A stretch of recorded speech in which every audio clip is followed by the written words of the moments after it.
Welcome, everybody. Thanks for joining me today. So hopefully we're definitely gonna get you all the information that you need to know about this trip. So what I'm going to cover today, first of all, is going to be to introduce your host, Todd, which I'll do in a moment. Todd and I are then going to take you through a little bit of the preparation for this trip, what you need to know to be able to enjoy your experience in Morocco thoroughly. I'm going to briefly cover some notes about the itinerary. We're not going to go through it in great detail, but if you do have questions about any aspect of it, then we will have a Q&A session at the end of this webinar. So please have your questions ready. By the way, you can type your questions in anytime by clicking on either the chat box, which you'll find in the menu bar that's either at the top or the bottom of your screen. You might have to scroll your mouse around a little bit to find it. There's also a Q&A button that you can press. Doesn't matter to us. Either one works. So please do post any questions. I'm talking about questions that are arising out of the webinar or out of the preparation for the trip. If you have questions obviously specific to your booking, then those are best directed to Paula or Aura or Melody, whoever you have last been dealing with. So let's carry on, Todd. So this is going to be your host for the trip, Todd. Well, anyway, I'm going to let you introduce yourself. Hey everybody, my name is Todd Kiergaard. I live and work in Toronto currently. I've been hosting with Wheel and Anchor since just coming out of COVID. I think this will be number, I want to say 10, 12, my 12th trip probably, something like that. So yeah, I'm very passionate about travel. I'm checking off this Morocco. I can check off one more country on my list, which is very exciting. So I'm happy about that. I don't know. I love to have a good time on these trips. I've had nothing but exceptional experiences and I've met some wonderful people and it's my motivation to keep doing it. So I'm very happy when I can meet more people and Morocco is going to be new for me. So we'll all see it with fresh eyes. And Todd, I will say, because he's modest, well, you'll determine that for yourselves when you meet him. But I mean, he is perhaps our most beloved host, next to me, maybe. But anyway, I'll put my ego aside for no, I'm kidding. No, but honestly, we had a call with all of our hosts recently, and he was like literally named a super host. So Todd is our super host. So you'll have a marvelous time. And Todd's responsibility as a host, if you have not traveled with us before, he's there first and foremost to make sure that all the logistics, all the arrangements that we've made run smoothly. And with travel, what things happen. Todd, you're on your way to Greece tomorrow, right? Italy tomorrow. Sorry, Italy tomorrow. Greece. Amber's in Greece. Greece right And, now. Yeah, Morocco is not affected, of course, but as you may have read in the news recently, there are strikes happening all over Europe. I mean, they're basically shutting the continent down in the next days in France, in Spain, in the Netherlands, in Greece, in all over the map. And so that's not going to happen in Morocco. But the point is that our hosts are there to contend with the kind of things that happen when circumstances arise that are, beyond what we can predict. And Todd is particularly good at that. He'll tell you lots of great stories. Sometimes plan B is better than plan A. So sometimes plan B is better than plan A. Yeah. So, but the other thing, as Todd said, is it's our trips are about connecting and about having fun. So Todd is also your resident social convener, and he's going to make sure that you truly have a great time, and you will have a great time. What Todd is not, though, again, just if you haven't traveled with us before, Todd is not the guide. So we have very capable guides, one that will be with you for most of the trip, who is the person who knows all the facts and figures about Morocco and all these wonderful cities and desert camps and Medinas and Kasbahs that you're going to be visiting. That's the local guide. That's the person who has all information. And Todd and our guide will liaise all the time to, again, work through any of the things that crop up, anything that happens along the way. So fixer. I'm a fixer. Yeah, exactly. All right. So Todd, let's jump right into the pre-trip information and talk about what it is that you need to know for the trip. I will start off about your documents. There is not much to talk about on this subject because all you really need is your passport. So if you have a passport, there's no visa requirement for Morocco for staying less than 3 months. I don't think anybody on this trip is staying for more than 3 months. You do need to make sure your passport is valid for 6 months beyond the return date, and it should have 2 blank pages in it. I think we put this in our documentation a long time ago. So hopefully you've checked that. And if you haven't, you should double check it. Yeah, and because given that the trip is just over a month away, yeah, would be a good time to rectify that if that's not the case. But yeah, let us know if you have any issues. But if you've got your passport, you should be pretty good.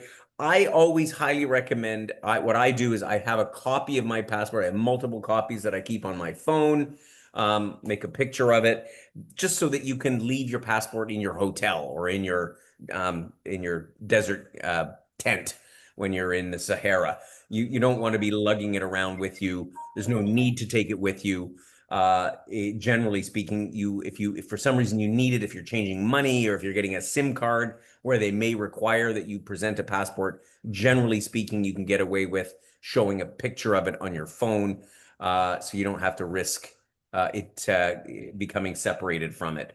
Not to mention, and should that happen, if you have a copy of it, then of course it's much easier to be able to show it to the authorities. Yeah, again, should something happen. So apart from that, the old saying goes, money, tickets, passport when you leave the house. Money is all digital these days, and as are the tickets. So the passport is the only important thing. And of course, your phone. But we'll talk about that in just a moment. Just one other thing about documents. Prescriptions is the only other one. We do recommend, if you do have prescription medication, to take a copy of your prescription with you, or ideally even an original. Again, you're going to take sufficient quantities with you, but if for some reason you felt you have something that you might need to fill, if you have an original prescription, you're going to be better off than not. So just keep that in mind. Let's get into packing. Todd, tell folks what they should bring for Morocco. Well, for that time of year, it's about layers here. So really it's because it can be very warm during the day, but then it can be very cool at night once we're out in the desert. So I would absolutely have layers. For the nights, even a fleece or a jacket would be a good idea, or a nice big sweater, which we could buy there too. Yeah, so it's about layering. Bring some shorts for sure, because it could be beautiful days. We could have some really nice sunny in the 20s days. It looks like it's around average 20 degrees during the day there at that time of year, but it could rain as well. So I would really consider about shoes. Don't bring any heels. They're not going to have really the opportunity to wear them, I don't think. Wear comfortable shoes. If the stones when we're walking around the Medinas may be slippery, there's cobblestones, so it's a lot of uneven streets. So the better footing you have, the better it'll be. Something comfortable, a couple pairs, nothing crazy, but yeah, it's going to be really. This is a medium, I think, medium intensity trip, Gord. Is that right? Yeah, it's about moderate, Moderate. strenuous level. Yeah. So if you need the poles, the walking poles, please bring them, because this might be the perfect place to keep a balanced walking as you go on these some of these paths. The camel ride can be uncomfortable, so from what I understand, you want to be ready for that as well. So, and that's during the day. It could be quite hot, but we are in a Muslim country, so it's about moderation with head covering. Any of the religious sites that we go to, we have to be covered properly for that. So that is one of the major things, is so that we can go into these places without being, yelled at. So yeah, and other than that, I think it's really about having layers on every day. Yeah, layers is critical because it can really get quite warm, and particularly when you're in Marrakesh and as well as in Casablanca on the coast, it could get well into the 20s. But then then you get up into Chefchaouen and you get certainly into the desert and into the Atlas Mountains. There it will be cool in the evening, so you do need an assortment of stuff. That being said, like with a lot of our trips, don't bring too much. Number one, there's good shopping. But number two, you need to be able to manage your bags. There isn't porterage available everywhere. They'll certainly help you out at the desert camps, for example. But the riads that we stay at, So as you know, we stay at traditional Moroccan riads. They're beautiful. They're lovely. They're upscale properties. As far as I'm concerned, the only way to stay in Morocco. But sometimes there'll be a flight of stairs that you have to overcome, and sometimes you may even have to take your suitcase yourself. Uh, and sort of Todd helps out where we can. So it's never been an issue, but yeah, just avoid bringing a giant suitcase if you can, just to make it easier when you do need to manage it. Don't forget the sunscreen, and this is one. The air in Morocco is dry. Obviously, it's a desert country, so you won't feel the heat as much as you do at home or where I am here in Thailand in the tropics, where the humidity is so high. It's dry, so the sunscreen, so hat sunscreen, highly, highly recommended. And it's obvious in the desert. It's less obvious when you're walking through the Medinas and so on and so forth if you're in a covered area, but you're going to be outside quite a bit. Bring a water bottle. We're not. I would love to send the Wheel and Anchor water bottles to Morocco. We tried that before. That did not work out with customs. They're still there. So that was a tricky one. And also note that a lot of places are dusty, like because again, desert atmosphere. So there's dust flying around. It's flying up into everything. Those loose fitting pants, I think they call them like harem pants or elephant pants, I think they call them here, are a good way. Like slacks and all the rest of it, you'll find they're gonna get dirty. So like forget the white linen pants. Even though that it might look good, but they're impractical from a loose fitting type stuff is really ideal, and that's what you'll find. That's what the locals wear, and they wear it for a reason. So keep that in mind as well. The voltage there. So a couple other things to remember. Voltage is 220, so it's like the rest of Europe. I would say the rest of Europe. This is obviously Africa. So you'll need an adapter plug, similar to the European kind, or it's the same as the European kind. We put all this information in the pre-trip information kit that we sent you. So you will need that. And the voltage there again being 220. Most of your chargers for your phone or your camera, all that stuff is typically dual voltage, but other stuff like anything with a heating element in it, like a hair dryer, a hair straightener, those kinds of things are often 110 volts only. So you need to be very careful about that. If you're bringing a portable hair dryer, then you need to make sure that it does work on both voltages.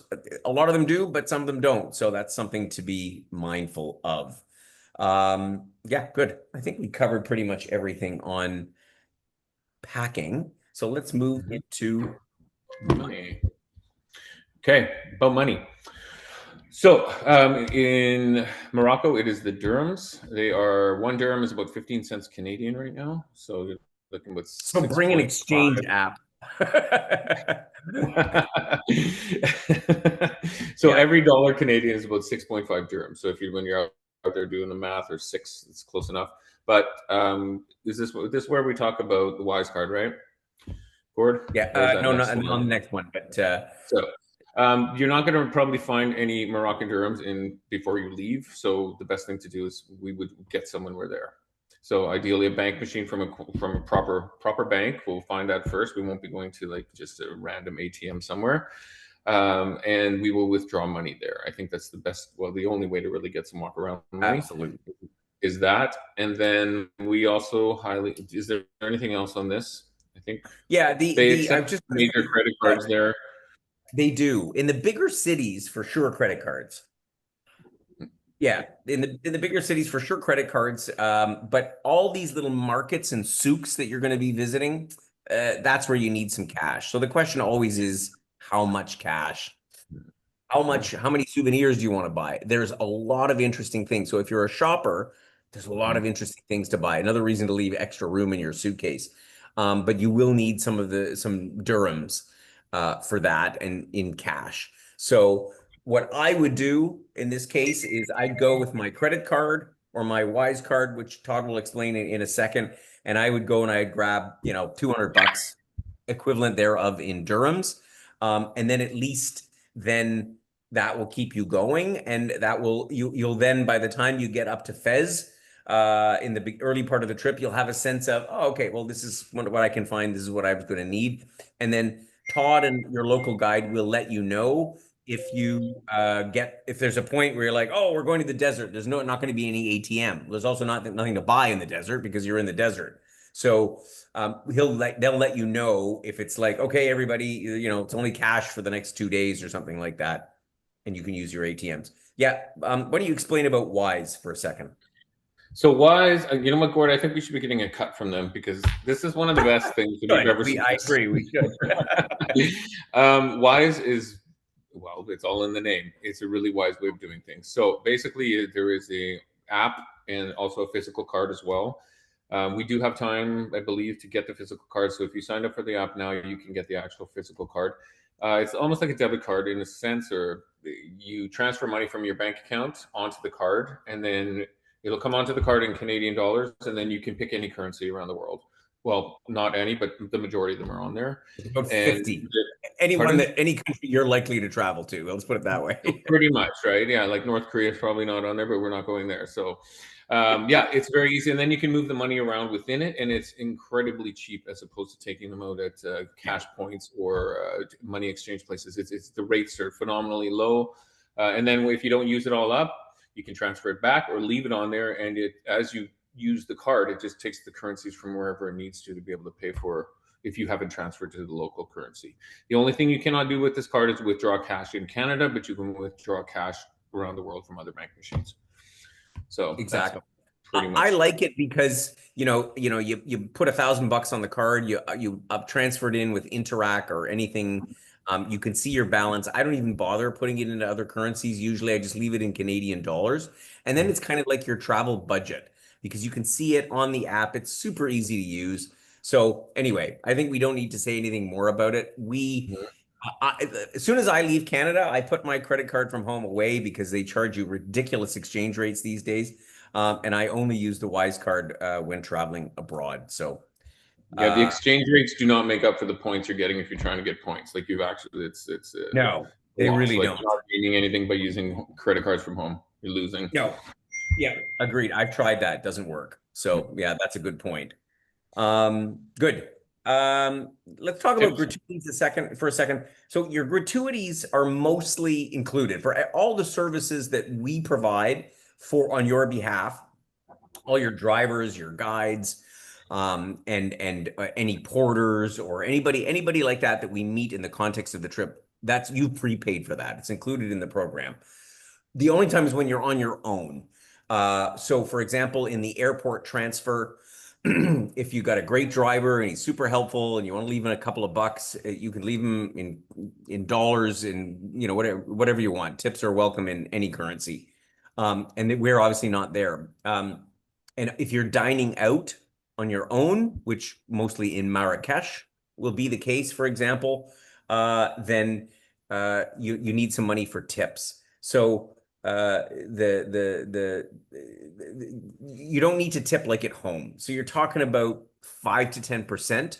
Double check, though, more and more places, not only in Morocco, but around the world, are actually including a service charge on the bill. So make sure that it's not already there. It could be written in French because Morocco is Arabic and French speaking predominantly.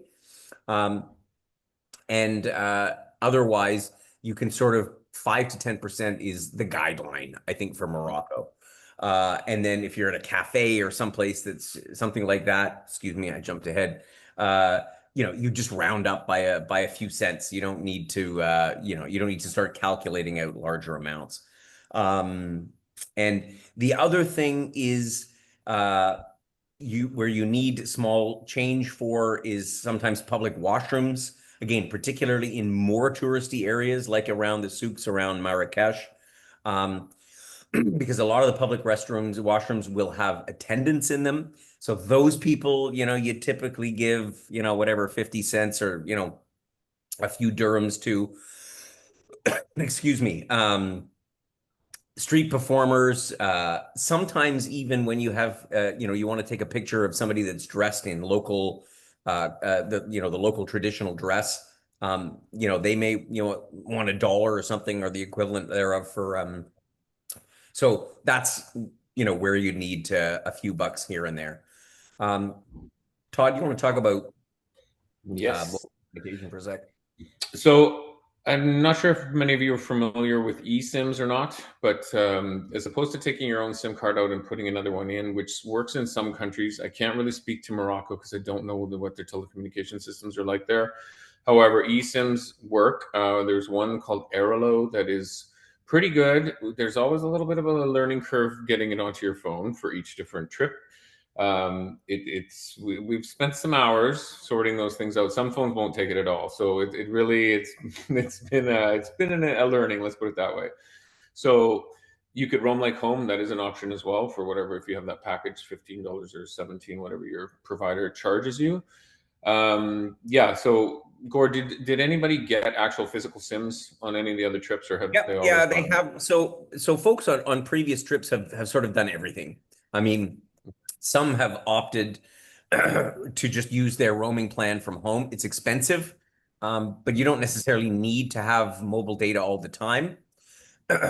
Um, More and more people are leaning towards the eSIMs. And as Todd said, there are 100 providers. So we, unlike with Wise, where we say, yeah, this is the only way to go, we don't have one for eSIMs because it does vary drastically from country to country and even region to region.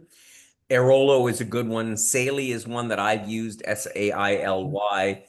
Fonus is actually the one I usually have on my. So there's a few ones out there. Um, we can't guarantee which one works best because it's just honestly it's so hard to say and there's so many providers. A physical SIM is probably the most reliable solution because when you arrive, you can get one at the airport or in Casablanca near the hotel. In all likelihood, you can pick up a physical SIM card, and that will be with a local provider. So you're likely, quite honestly, to get the best signal by getting a physical SIM card. So those are your options. Todd, you're going to be picking up a SIM card probably you're going to use an eSIM, but maybe you'll Yeah. get a local sim as well, or you'll find out from the guide what the options are if you want to just pick one up when you get there. But The why do other we? thing about, just I want to Yep. jump in. If you do Go use ahead, an please. eSIM or change the physical SIM, keep in mind that your number is no longer on the number that people are going to see, and you won't get a lot of like Exactly. your texts that normally people would be sending to that number. You're not going to see. So if there's specific, really vital things that you need, maybe you spend a day or two that you actually do use the roaming from home if you need it, like if you have to. But yeah, just keep that in mind that they aren't. That they can have restrictions on them too. So Well, yeah, the restriction because the SIM card is your phone number from home. So the moment you take that out and put something else in, nobody can text you or phone you on your number from home. But these days, with all of the messaging apps out there,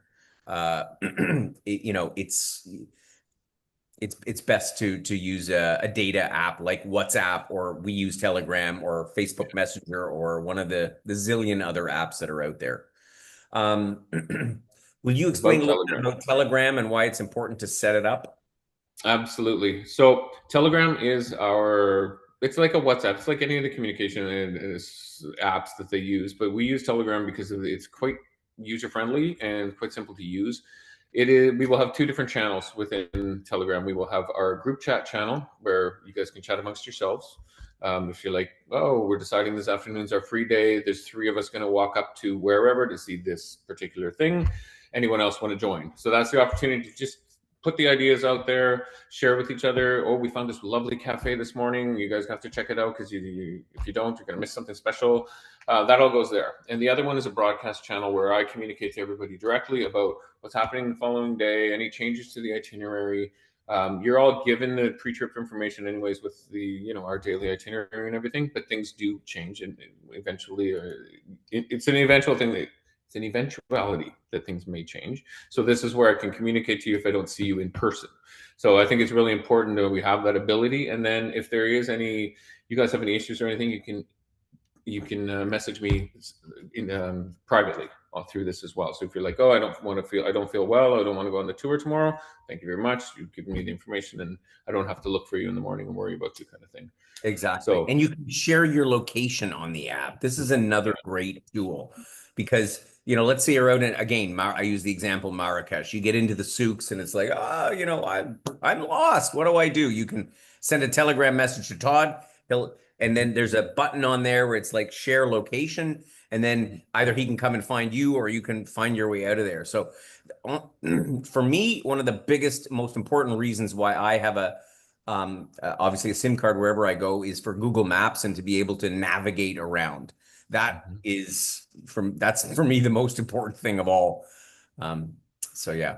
So get Telegram and get it set up before you leave, because it's just much easier when you're at home and you've got time, and if you can follow our instructions, and you can also just search for it on YouTube, and there's step-by-step instructions. There's all kinds of them available. So get Telegram. All right, health protocols. So there's a few things I want to mention here. I'll go over our usual ones. For those of you that travel with us a lot, you'll have heard this before. First of all, no smoking on our trips in the context of any combined, like whenever you're together with a group. That's pretty easy. If you feel unwell, if you have symptoms, coughing, sneezing, please wear a mask, just like we did back in the pandemic times, because that's just fair to your other members. There's some long rides, and I'll talk about that. There's some fairly long drives. You're going to be in close confines. So if you do catch a cold, or, hopefully not something else, then you just want to make sure that you contain that with a mask. If you injure yourself at any time, even if it seems minor, please let Todd know. And then, you can collectively sort of make a decision. We err on the side of referring people to, a clinic or, a doctor or something, because we want to make sure that you arrive back home in as good or better condition than when you left in. So please mention anything at all that happens to Todd in confidence, obviously. Just a couple of other things very specific to Morocco. So they have had, much like we've had in Canada, over the last, year and a half or so, had some measles outbreaks here and there. Again, just like in Canada. But this is a different environment than at home in Canada. So it's not a big issue. And, we've checked this with our local partners over there, and they're like, yeah, it exists, and mostly in here and there's, but you just don't know. So you just want to be mindful of that. And, Todd will check with the guide if there's any reports of this or that, or there's any issues in any place that we'll be going. We're not aware of any specific ones so far. But, measles, as you know, is highly contagious, as we have the problem in Canada in some parts. And so the only way that you can avoid, avoid it, if it is obviously just not being in crowded environments, or using an N95 mask. So not like the one you see in the picture on this young fella here. You need the good one. So another good reason to bring a mask along, just in case. And also hand washing all the time. I mean, these are things that one should do anyway, but it's just, again, a little extra abundance of caution. I mentioned long drives. There are some long drives, and in some cases, there's some mountain roads. You're going to be passing from the Sahara Desert over the Atlas Mountain, not over them, but through the Atlas Mountains. So if you are prone to motion sickness, bring along whatever it is that you would take as someone who is prone to motion sickness is just a good idea. And then Todd mentioned it already about the camel ride in the Merzouga Desert. Particularly if you're somebody that has back issues like I do sometimes, it's bumpy.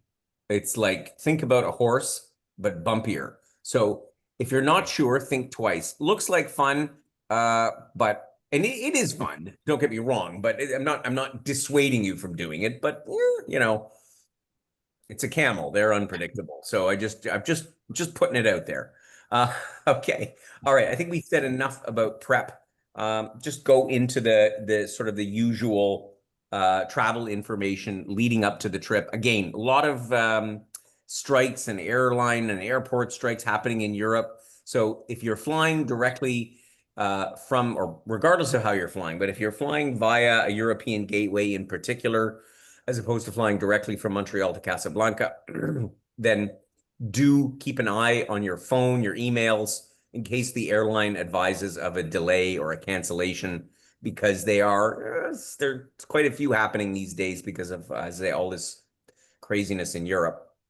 And then, excuse me, let Todd know the moment if you're going to have a problem. So you're not going to be on the flight that you are scheduled to be on, arriving into Casablanca. It's really important that you let us know, let Todd know, so that he can reschedule your pickup.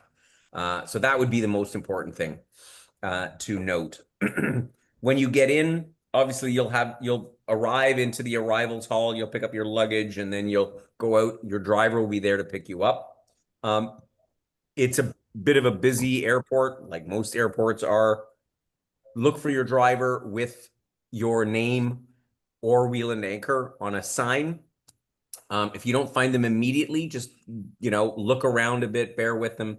And then again, another good reason to have your SIM card or whatever your phone set up. Then you can message Todd if you have any problem. We don't generally lose people, but it can happen that you don't find your driver right away or there's some issue. But usually it happens just fine. The drivers who bring you in often don't speak a lot of English, particularly in Casablanca. Again, the national language in Morocco is Arabic, which we probably don't speak, but also French. French is very common because it was a former French colony. But English, touch and go. So keep that in mind. Yet another good reason to have your phone set up, because then you can use the Google Translate app or some other translation app, and then it makes it a lot easier to communicate. That's that. I think that's all we need to know about arrival in. Just want to cover again the map. I think you know this already, where you're going. You're starting off in Casablanca here on the coast. You're spending a night while everybody flies in. You're going to do a little tour. You're going to go up overland, making some stops along the way. Your first place of interest where you're going to spend a couple nights is Chef Joen up in the Rif Mountains in the north. It's a beautiful spot. Our members really enjoy it up there. You're going to then continue down on the way to Fez, to Volubilis. And Fez, which is a wonderful, colorful town, amazing ceramic markets, a great spot. And then on this day from Fez down to the Merzouga Desert, it's a long drive. And I just want to manage expectations. There is no other way to go. We've tried. It's a long drive. Like we're talking about 7.5 hours total driving time. There will be comfort breaks all along the trip. So you're going to be driving along. You pass through some very interesting scenery. You go from the the plains, the flatlands out around Fez, and you go up in over the Atlas Mountains or the foothills of the Atlas Mountains through a bit of desert and then up and down. It's scenic, but it's long. So keep that in mind. And then you have a not as long, but fairly long drive from the Sahara Desert back into the Atlas Mountains and then up to Marrakesh before the the trip wraps up back in Casablanca. So let me just cover a couple of the notes from the itinerary. Casablanca, and I know a couple members I think are arriving in early. So Todd, you'll be there a day before the program actually starts as well, right? Yes. Yeah. And so Casablanca is the name sounds romantic and fun, but it's not a super touristy city. The main thing, the Hassan Mosque will be on our itinerary. That's the main thing to see. And it's it's reasonably safe, but like anywhere, like any big city anywhere in the world, I don't recommend like wandering around, particularly at night on your own. And I don't imagine anybody would do that. But apart from that, the biggest safety issue is petty crime, like anywhere, pickpockets and bag snatchers and so on and so forth.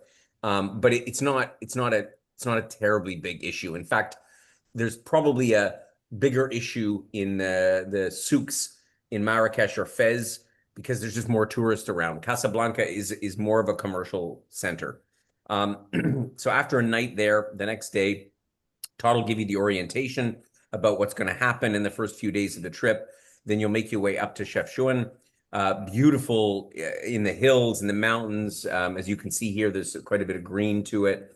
It's a lovely spot. You'll get a great tour. Then you'll have Fez, and this is really a highlight. There's many highlights on this trip, but this is really a highlight, particularly for the ceramic workshops and factories and so on that you see there. It's a colorful city. It's a vibrant city. You'll really enjoy Fez.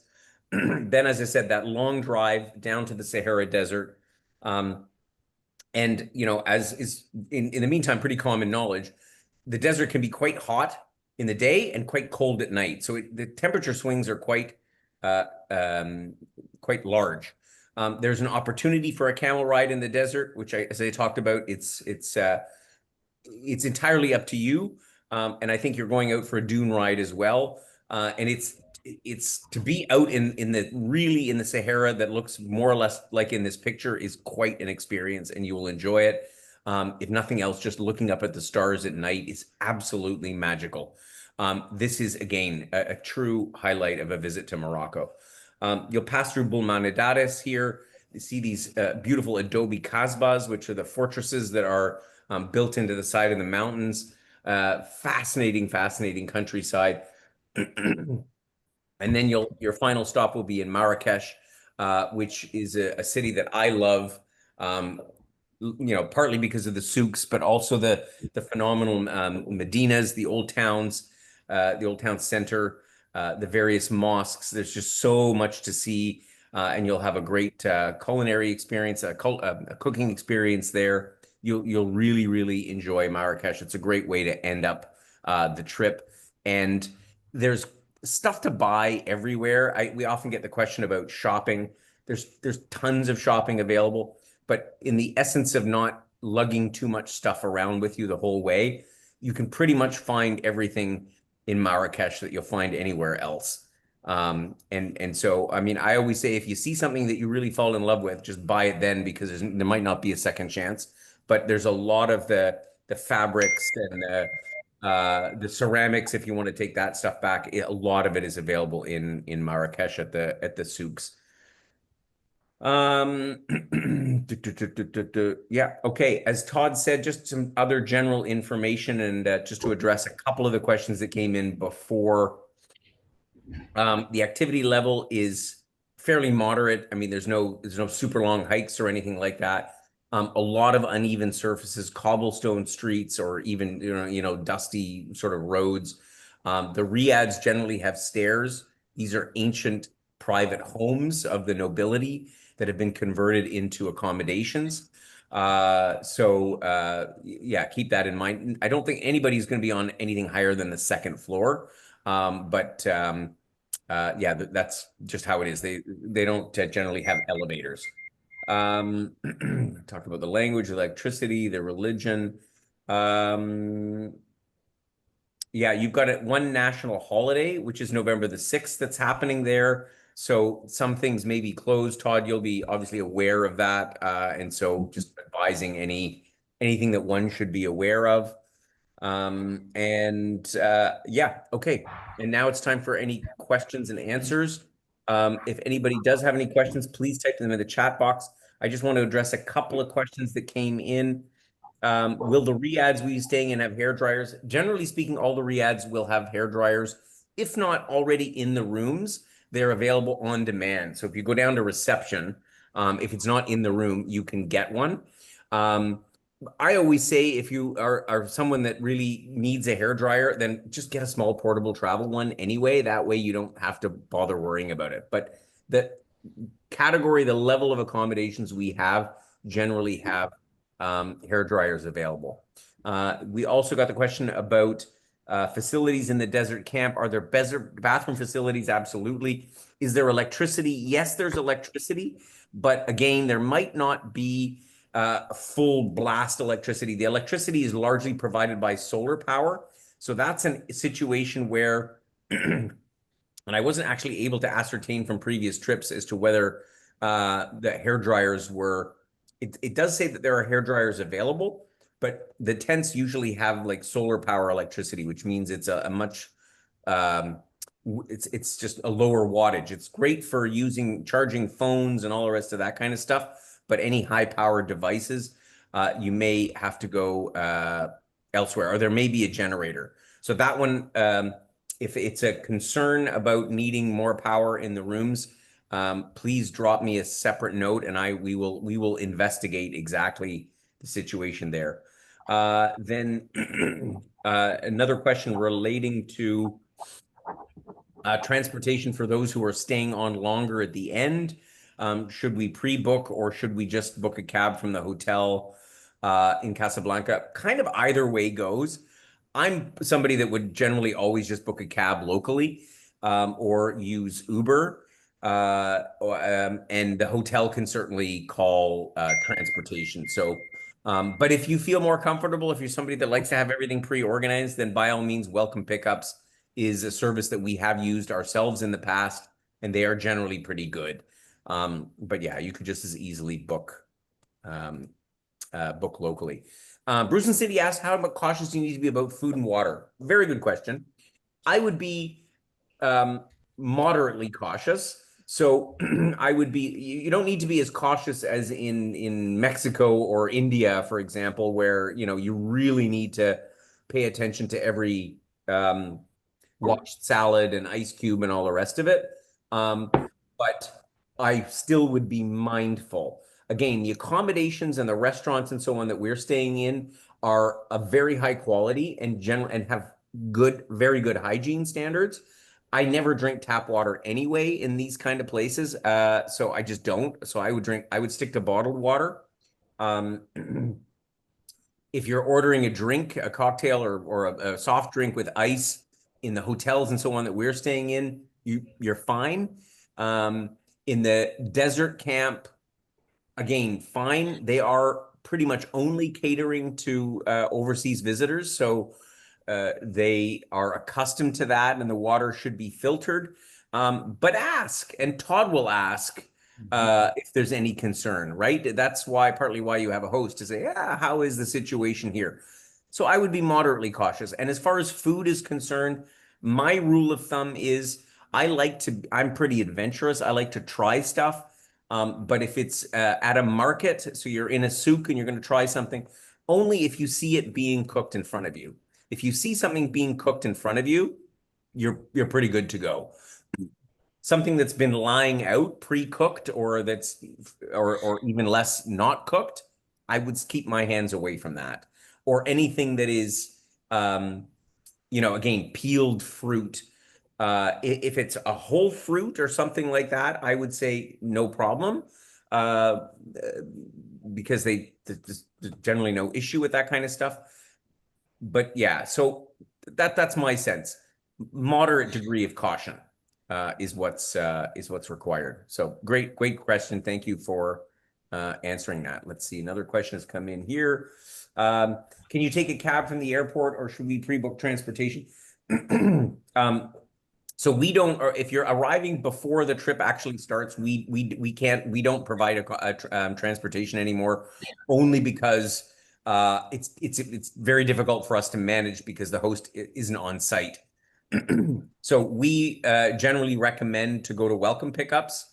Is the service that we use in various places around the world, and so you can pre-book through them, or you can take a cab from the airport. That's fine. I personally generally take cabs from the airport, but then and again, this applies anywhere. Use the taxi services that are, the authorized ones that are on site. You'll find this happens in Morocco. It happens in a lot of places around the world. Oh, somebody will come up, as you're going out with your baggage and say, "Hey, do you need a taxi?" It's like, I'd go to the stand where they have the taxis that are designated and have a sign and have a license number on it. I wouldn't go to just some person. That's asking for trouble. So, but it is totally fine. So again, Casablanca is a business city. You can just grab a cab, but make sure it's a real one. That's what I would say about that. Let's see. Any other questions here? Okay. Any other questions? Oh my goodness, we must have done a good job, Todd. I don't. Yeah. Um, okay. Well, if there's no other questions, then that's it. We can wrap it up. Todd, any closing words from you? I'm just really excited about going somewhere that I've never been like this. This is phenomenal. I can't wait. I can't wait to meet all of you. It's going to be an incredible trip. We're going to have a lot of fun. Yeah, that's about it. You are going to have a lot of fun. This is, I tell you, we get rave reviews about this Morocco itinerary. It is marvelous. It's a phenomenal country. You're going to have a fantastic time. If you think of something, if something, pops up 5 minutes from now after the webinar is over, please do drop us an email. Melody is our person who handles most of our after sales sort of support. So, if there's something that or if you didn't feel completely comfortable with the answer I gave you on the hair dryers or whatever it happens to be. There's a couple more. How many are on the trip, Todd? I think is it 18 plus you? 18 19? plus me, I think it's 19. Yeah. 19. 19. I think there's 19 on the trip. This presentation has been recorded. We will send you and everybody. Now the questions are coming in. Just when I'm threatened to close the webinar now. Yes, we'll send everybody a replay of this webinar so you can watch it at any time. Sheila asked that. Let's see. Q&A. Charlene asked if the app Telegram is the app Telegram Messenger. Yes, if you're looking for it on the App Store or on the Google Play, it's called Telegram Messenger, and it has a little blue icon that looks like I was just using it a moment ago. It looks like that one there. Can you see that? Paper airplane. It looks like this one right here. That's it There there. it is. Telegram Messenger's a little arrow inside a blue circle. So that's the one you're looking for. Good deal. Most of the information, when will the Telegram app be visible to the group chat? I think it's already set up, Todd, is it not? Already set up. Yeah, it's set up. And so as soon as you message me that you're in, then I add you to the group. So my exactly. Telegram contact is in there. It's my first and last name together with the ampersand in front of it. So ampersand, my full name, it should all be listed there. And then you just contact me, say you've signed up, and I'll put you into the groups. I put it in the chat as well at Todd Kjaergaard. So again, if you look at the pre-trip information document that we sent, or actually now we call it a trip specific reference document, the one that we sent you just in the last week or so, you will find pretty much all the information we just talked about. But as I say, if there's something that you didn't get, please drop Melody a note. Or if you have been corresponding recently with Aura or Paula, drop them a note. They will be more than happy to get your questions answered. And you can also ask Todd. So, he's well heeled at this. So he has all the information and then some. So you can also send a Telegram message to Todd. And if I don't, I'll find it. Yeah, exactly. And otherwise, if he doesn't hear from you on Telegram before the trip leaves, he's going to be reaching out saying, "Hey, where are you?" I will call you directly to your number to make sure you got this signed up. So it just makes everyone's life easier, especially yours. So do yourself the favor and download it so that you're always in the light as opposed to being in the dark on things. Absolutely. Right. Okay, good. Thank you. Thanks, everybody. Have a marvelous time. I wish I was going with you myself, but Todd beat me to the punch, so he's going. And yeah, you'll have a great time. All right. So thanks again, and we'll talk to you all again very, very soon. Thank you, everyone. All right. Bye-bye for now.